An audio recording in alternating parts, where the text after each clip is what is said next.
தியாவின் எல்லா முயற்சியும் தோல்வியில் முடிந்தது. செய்வதறியாது திகைத்தாள் தியா. சொன்னபடியே சரியா 6 மணிக்கு கௌதம் வந்தான். என்ன முடிவு பண்ணீங்க? எங்களுக்கு சம்மதம் என்றாள் கஸ்தூரி. இவ்வளவு நடந்தும் காயத்ரி எதுவுமே பேசல. தியா காயத்ரி கிட்ட போய், ஏதாவது பேசுடி, ஏதாவது சொல்லு, நீ அமைதியாக இருந்தால் என்ன அர்த்தம் என்று அவளை பிடித்து உலுக்கினார். தியா மகேஷை தேடி போயிருக்கும்போது அங்கே ஒரு பெரிய கலவரமே நடந்துருச்சு. கஸ்தூரிக்கும் ராகவனுக்கும் அப்படி ஒரு சண்டை. இத்தனை வருஷத்தில் அவங்க 2 பேரும் அப்படி சண்டை போட்டு காயத்ரி பார்த்ததே இல்லை. என் பொண்ணுக்கு மட்டும் ஏதாவது ஒன்று ஆச்சு, உங்கள் யாரையும் நான் சும்மா விட மாட்டேன் என்றாள் கஸ்தூரி. அவள் எனக்கும் பொண்ணு தான் என்றார் ராகவன். கல்யாணம் ஆன இத்தனை வருஷத்தில் எனக்காக நான் ஏதாவது கேட்டிருக்கேனா? இன்றைக்கி என் பொண்ணு உயிருக்கு போராடிட்டு இருக்கா, நீங்கள் எல்லாம் வேடிக்கை பார்க்குறீங்க. கஸ்தூரி, நீ ஏன் இவ்வளோ டென்ஷன் ஆகிற? டென்ஷனில் உனக்கு ஏதாவது ஆகிட போகுது. ஆகட்டும் ஆகட்டும், டென்ஷன் ஆகி நானும் என் பொண்ணும் செத்து போகிறோம். நீங்கள் எல்லாம் சந்தோஷமாக இருங்க. கோவத்தில் கஸ்தூரி என்ன பேசுகிறோம் என்று தெரியாமல் வாய்க்கு வந்தபடியெல்லாம் கத்திக்கிட்டு இருந்தா. அங்கேருந்து வேகமாக நர்ஸு ஓடி வந்தாங்க.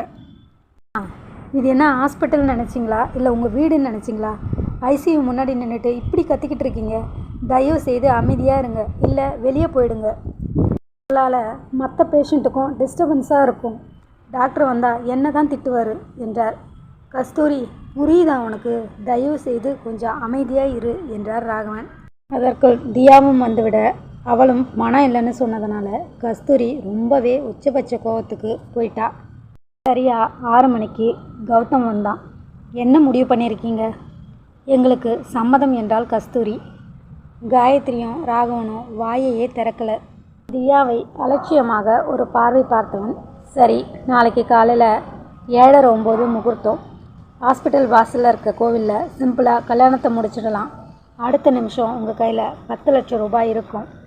காயத்ரியை பார்த்து கொண்டு எல்லாவற்றையும் சொல்லி முடித்தவன் தியாவை ஒரு அழுத்தமான பார்வை பார்த்துவிட்டு அங்கிருந்து போயிட்டான்.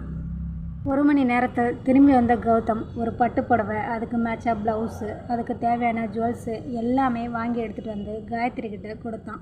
எடுத்து பார்க்குற மனநிலையில் அங்கே யாருமே இல்லை. இவன் என்ன மனுஷன், இங்கே என்ன மாதிரி சூழ்நிலை இருக்குது, இந்த நேரத்தில் இதெல்லாம் வாங்கிட்டு வந்து கொடுத்துக்கான் என்று நினைத்தாள் தியா. எதையும் கேட்குற நிலமையிலையோ இல்லை சொல்கிற நிலமையிலையோ காயத்ரி இல்லை. அவளுக்கு ஒன்று மட்டும் தெளிவாக புரிஞ்சுது. ஒருவேளை பிரீத்திக்கு ஏதாவது ஆயிடுச்சுன்னா அந்த குற்ற உணர்ச்சி நம்மளை காலத்துக்கும் கொன்னுடும். என் வாழ்க்கை எப்படி ஆனாலும் பரவாயில்ல, பிரீத்தி நல்லா இருந்தால் போதும் அப்படின்னு நினச்சா. அதுக்காக எதை செய்யவும் தயாராக இருந்தா. அன்னைக்கு ராத்திரி யாருக்குமே ஒரு பொட்டு தூக்கம் இல்லை. ராத்திரி பொழுது முடியாமல் போயிட்டே இருந்துச்சு. காலையில் 4 மணிக்கு காயத்ரி அசதியில் அப்படியே கண்ணை அசந்தா. கஸ்தூரி காயத்ரியை எழுப்பினா. மணி 4ஆவது காயத்ரி, வீட்டில் போய் குளிச்சுட்டு ரெடியாகி வா என்றாள். காயத்ரி எதுவுமே சொல்லாமல் அவன் கொடுத்த அந்த பையை எடுத்துக்கிட்டு போனான். கூடவே தியாவும் போனான். 1 நிமிஷம் தியா என்றாள் கஸ்தூரி.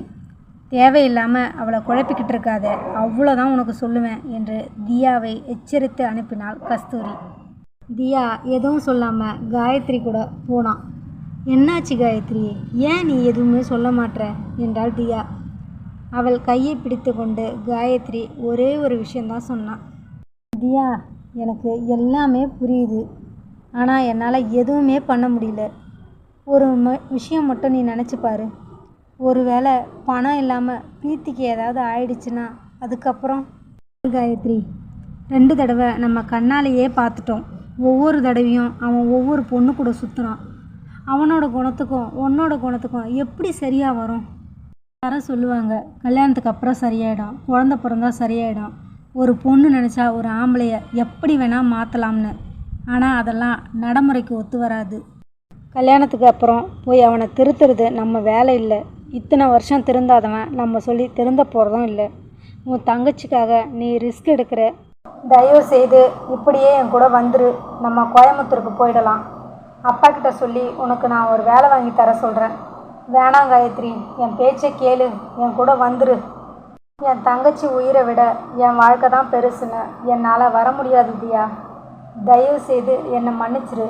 அதுக்கு மேல் தியா ஒன்றுமே பேசலை. வீட்டுக்கு போய் குளிச்சுட்டு கடமைக்கு ரெடியானவ அவன் கொடுத்த அந்த புடவைய கட்ட காயத்ரிக்கு பிடிக்கல. அவகிட்ட இருந்த ஒரு சாதாரணமான புடவையை கட்டிக்கிட்டு வந்தா. தியாவும் கூடவே குளிச்சுட்டு ரெடியாகி வந்தா. நேராக காயத்ரி அவளோட அம்மா ஃபோட்டோ கிட்ட போய், இனிமே நீங்கள் மட்டும்தான் எனக்கு துணை என்று தேம்பி தேம்பி அழ ஆரம்பித்தாள். அவள் அழுகிறத பார்த்த தியாவுக்கு என்ன செய்யறதுன்னே தெரியல. கடவுளே, எப்படியாவது ஒரு 10 லட்ச ரூபா கொடுத்து என் காயத்ரியோட வாழ்க்கையை காப்பாற்று என்று கடவுளை வேண்டினாள். ஆனால் அவளோட வேண்டுதல் கடவுளுக்கு கேட்கலையோ என்னவோ. ஹாஸ்பிட்டல் போக மனசு இல்லாமல் 2 பேரும் வீட்டில் உட்காந்துட்ருக்க சரியாக 6:15 மணிக்கு வீட்டு வாசலில் ஒரு கார் வந்து நின்றுச்சு. அதிலிருந்து கௌதம் பட்டு வேஷ்டி சட்டையில் கம்பீரமாக இறங்கினான். காயத்ரியை பார்த்து, இன்னைக்கு நமக்கு கல்யாணம், ஸோ இந்த புடவையை மாற்றிட்டு நான் கொடுத்த புடவையை கட்டிக்கிட்டு வா என்றான் அதிகாரமாக. காயத்ரி அமைதியாக இருக்கவும், time 6:15 Gayu, so make it fast என்றான். இப்போது தியா வந்தாள். மிஸ்டர், உங்களுக்கு இறக்கமே இல்லையா? ஏன் காயத்ரி எப்படி பாடாப்படுத்துறீங்க? உனக்கு பதில் சொல்ல வேண்டிய அவசியம் எனக்கு இல்லைன்னு நினைக்கிறேன் என்றான் திமிராக. இன்னும் உங்களுக்கும் காயத்ரிக்கும் கல்யாணம் நடக்கலை. கடவுள் நினச்சா அதை எப்படி வேணால் மாற்றலாம் என்றாள் தியா. அப்படியா?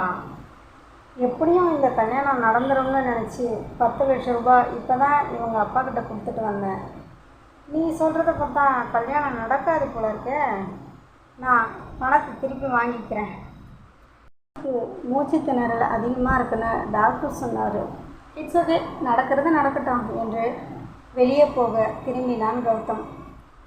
அவனை கையெடுத்து கும்பிட்டாள் காயத்ரி. அப்படி எதுவும் பண்ணிடாதீங்க ப்ளீஸ். நீங்கள் என்ன சொன்னாலும் நான் கேட்குறேன். தட்ஸ் குட், போய் அந்த புடவையை கட்டிக்கிட்டு வா என்றான். சாவி கொடுத்த பொம்மை போல அந்த புடவையை கட்டிக்கிட்டு வந்து நின்னா காயத்ரி. உண்மையிலேயே அந்த புடவை காயத்ரிக்கு அவ்வளவு அம்சமாக இருந்துச்சு. சாதாரணமாக இருந்திருந்தால் நிச்சயமாக தியா அவனை பாராட்டியிருப்பா. அவனோட செலெக்ஷனுக்காக. அவளது எண்ண ஓட்டத்தை புரிந்து கொண்டவன், என்னோட செலெக்ஷன் எப்பயுமே தப்பாது என்றான். 10 நிமிஷத்தில் காரில் 3 பேரும் ஹாஸ்பிட்டலுக்கு வந்துட்டாங்க. அங்கே பிரீத்திக்கு ஆப்ரேஷன் நடந்துட்டு இருந்துச்சு. காயத்ரியோட அம்மா, அப்பா, தியா, காயத்ரி, கௌதம் 5 பேரும் கோயிலுக்கு வந்தாங்க. சரியாக முகூர்த்த நேரத்தில் கௌதம் காயத்ரி கழுத்தில் தாலியை கட்டினான். ஒரு முடிச்சு போட்டவன் தியா பக்கம் திரும்பி, நாத்தனார் முடிச்சு நீ தானே போடணும், போடு என்றான். அதுவரை தியாவுக்கு இருந்த தைரியம் இப்போது சுத்தமாக காணாமல் போயிருந்துச்சு. அனிச்சை செயல் போல் மீதி 2 முடிச்ச காயத்ரி கழுத்தில் போட்டான். சின்ன சின்ன சம்பிரதாயங்கள் முடிஞ்ச உடனே காயத்ரி கையை இறுக்கமாக பிடிச்சான் கௌதம். அவனோட கையை உதறிட்டு ஓடணும் போல் இருந்துச்சு காயத்ரிக்கு. ஆனால் அவன் விடுற மாதிரி தெரியல. அப்படி ஒரு அழுத்தமாக பிடிச்சிக்கிட்டான். பொட்டு வைத்தவன் 3 முடிச்சிலும் பொட்டு வைத்து விட்டான். பிறகு அவளோட நெற்றி வகுட்டிலும் பொட்டு வச்சான். அவங்க கிளம்புறத பார்த்த தியா அவன் பின்னாடி வந்து, 1 நிமிஷம், நான் என்ன தப்பு பண்ணியிருந்தாலும், உங்களை தப்பாக பேசியிருந்தாலும் என்னை மன்னிச்சிருங்க.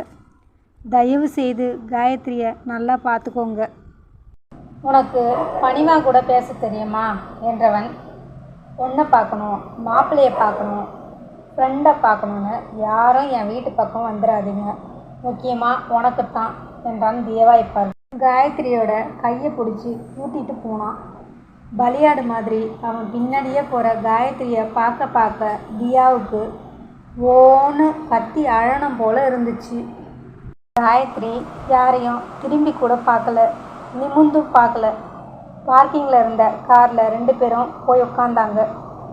காயு காயுன்னு 2 தடவை கூப்பிட்டான். காயத்ரி திரும்பாமல் உட்கார்ந்துருக்கும். மட்டனை அவளோட கன்னத்தை பிடிச்சி திருப்பினான். கூப்பிடுறது கேட்கலையா என்றவன், நான் கூப்பிட்டா ஆன்சர் பண்ணு காயு என்றான். அதற்கும் காயத்ரி எதுவும் பேசாமல் இருக்கவும் அவளுடைய கன்னத்தை 2 கைகளாலும் பிடித்து பொது இடம்னு கூட பார்க்காம உதட்டில் அழுந்த முத்தமிட்டான். நிலைகுலைந்து போனாள். ராத்திரி வரைக்கும் நான் எப்படி வெயிட் பண்ண போகிறேன்னு எனக்கே தெரியல என்றான் இரக்கமே இல்லாமல்.